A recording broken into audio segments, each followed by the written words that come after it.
Walk me through your reaction to this decision. It's a very disappointing decision, and I think it's bad news for everyone in the UK with a mobile phone. But the government have been bounced into this decision by huge pressure from the US. We've had a steady stream of senators, congressmen, and various others.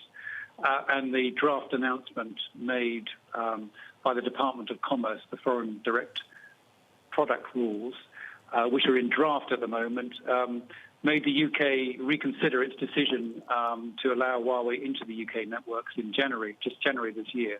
So we're very, very disappointed that they have bent to that pressure.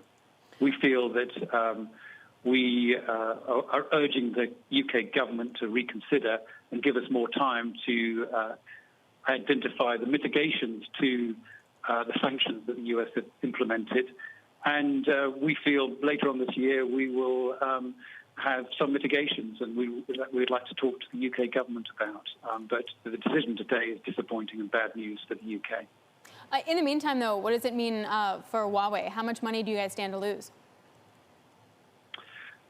We haven't worked out that precisely. Clearly, this comes into effect, if not immediately, then by the end of this year. The UK is a key market, strategic market for us. We have two hugely valued customers here in the UK that we work with globally. So we haven't worked out precisely what that means. The UK revenues are less than 1% of Huawei's global revenues. However, the impact UK decisions tend to have a wider impact than just the geography bound by the United Kingdom. But it'll take us a few days or so to work out what this means for us, but disappointing.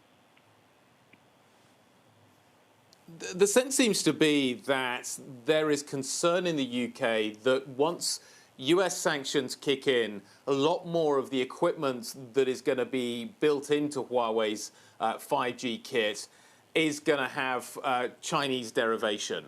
And as a result of which it becomes harder to verify the security of the equipment, and potentially it makes it harder for the equipment to kind of deliver what the network operators here want. You say you would have been able to provide remedies. How would you have got round those concerns? So I think it's fair to say that we've had long and very good relationships with the American tech sector. And we have made a virtue of including American-based technology in our equipment over many years. But the recent actions of the U.S. administration mean that we have to diversify away from American supplied components.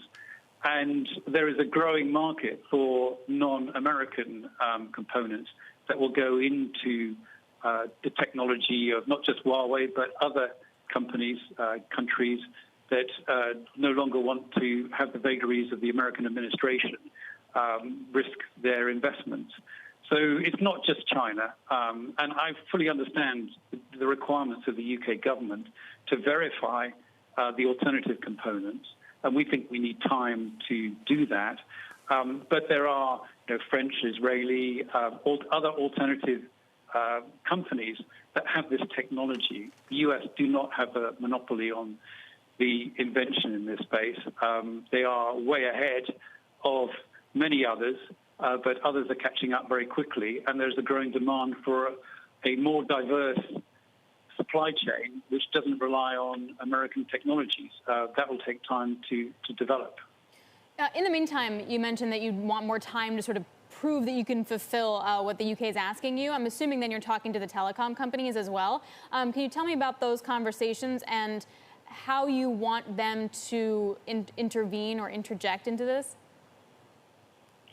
So, we wouldn't tell our customers what to do. Our customers have already made their views very vocal. As recently as yesterday, the CEO of a major telephone company here in the UK said taking Huawei out of the network in less than 10 years would be devastating. Or not even possible. But the decision has been made.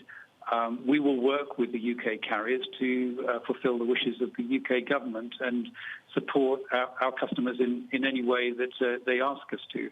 But it's not going to be easy. It's not going to be easy for us, but our focus will be on supporting those customers who we've been working with in the UK for over 20 years, supporting the second generation, the fourth generation, and now the fifth generation, but albeit in a more limited way than the government decision of January the 28th this year, which gave us 35% network share in the UK for 5G. Jeremy Thompson, do you think that the UK's decision will have an impact on other countries' decision-making around this subject?